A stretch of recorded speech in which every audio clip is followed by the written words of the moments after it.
जो कहना है वो करना नहीं है, और जो करना है सिंपल। किसी से मत बताना कि मैं आईएएस की तैयारी कर, बताना ही मत। कोचिंग कहाँ जाते हो? वो एक लड़की आती है इसलिए जा रहे हो। जिंदगी में कभी तुम ये मत दिखाना कि तुम बहुत सीरियस हो, सब तुम्हारे पीछे पड़ जाएंगे ना, रिश्तेदार, रिलेटिव, नेबर, सब। लोगों को एक दिन ऐसे ही सुबह उठे और पता चले कि 10th रैंक आई इसमें, नाम चेक किया, तुम्हारे पापा का नाम चेक किया, गांव देखा, भागे तुम्हारे घर की तरफ,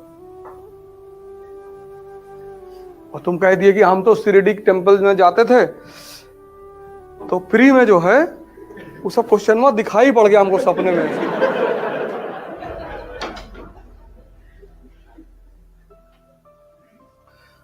युद्ध की सबसे बड़ी बात यह है कि तुम डिस्क्लोज मत करो कि तुम क्या कर रहे हो। तुम्हारी प्रॉब्लम क्या है कि जब तुम्हें लोग गाली देते हैं उस पर तो तुम अटेंशन देते हो, तुम्हें लोग जब एंटरटेन करते हैं तुम उस पर भी अटेंशन देते हो। जब तुम तैयारी करने लगे, खूब सीरियसली आईएएस की तैयारी करने लगे, तुम्हें मजा आने लगा पढ़ाई में खूब, पड़ोस के लड़के को नहीं आ रहा है,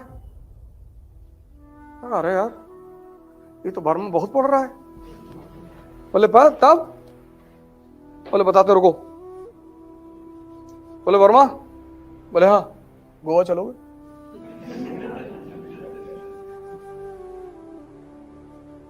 वर्मा ने कहा हमारे पास पैसा ही नहीं, पापा 6,000 रुपया भेजते हैं, 2,000 कमरे चला जाता, पैसा ही नहीं बचता, हम दे रहे ना,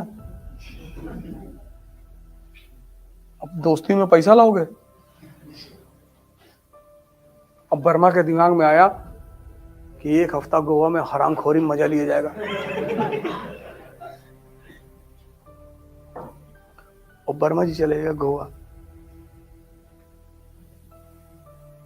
ये सोच के गए कि मेरा पैसा थोड़ी लग रहा है,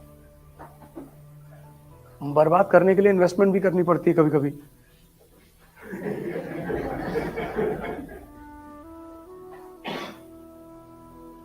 अपना टाइम किसी को मत दो, पैसा दे दो, अकेले बैठे रहो, अकेले। नहीं पढ़ने मन कर रहा है, 10-15 किलोमीटर पैदल चले आओ। अपना टाइम किसी को मत दो, अपना दिमाग किसी को मत दो, तभी जीतोगे।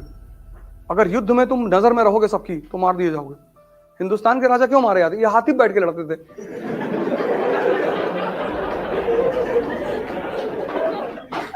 इनका मेन वजह यही था। पहला बैटल ऑफ पानीपत क्या है? इब्राहिम लोधी हाथी बैठा हुआ है। जब सब बजाज सुपर पे बैठे हैं, स्प्लेंडर पे बैठे, तू भी बैठ। अब जो आदमी बैटलफील्ड में हाथी पे बैठा उस पर निशाना लगाना कितना आसान है। 1556 second battle of Panipat, Hemu हाथी बैठा हुआ है।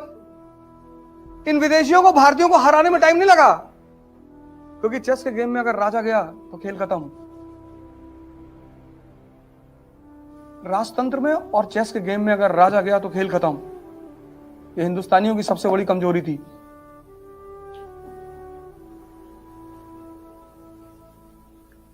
हिडन करके रखो अपने आप को, हिडन। पागल बनकर रहो, पागल। उल्टा करके अखबार पढ़ो कि लोग समझ लें कि पूरा पागल है, इससे तो कुछ हो ही नहीं पाएगा। तुम थोड़ी सी इज्जत पाने के चक्कर में, थोड़ी सी, बहुत थोड़ी सी,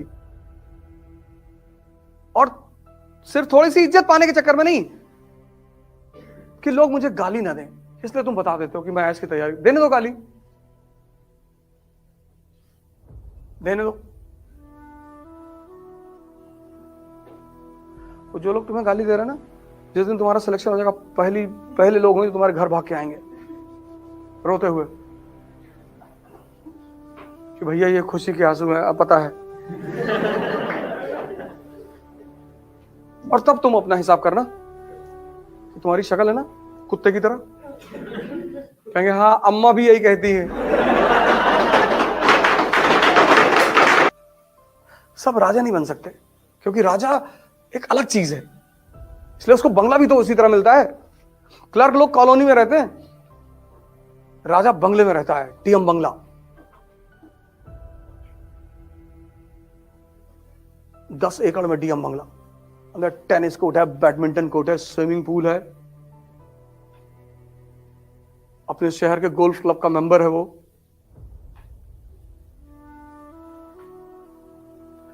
टोल टैक्स नहीं देता।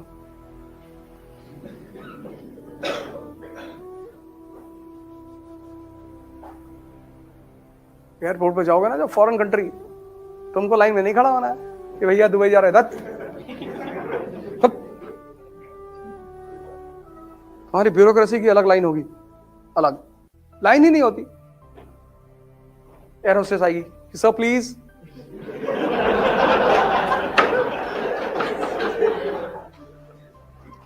तुमको अभी लग रहा है कि तुम बड़ी मेहनत कर रहे हो, कुछ नहीं करो। जो तुम पाने जा रहे हो ना, उसके आगे ये मेहनत कुछ है ही नहीं। और कौन सी मेहनत कर रहे हो? हिस्ट्री समझ रहे हो, इसमें कौन सी मेहनत है? मेहनत है हल चलाना खेत में। पढ़ना मेहनत नहीं है। मेहनत है मार्च और अप्रैल में गेहूं काटना। मेहनत है दिसंबर की ठंडक में गन्ने के खेत में पानी लगाना।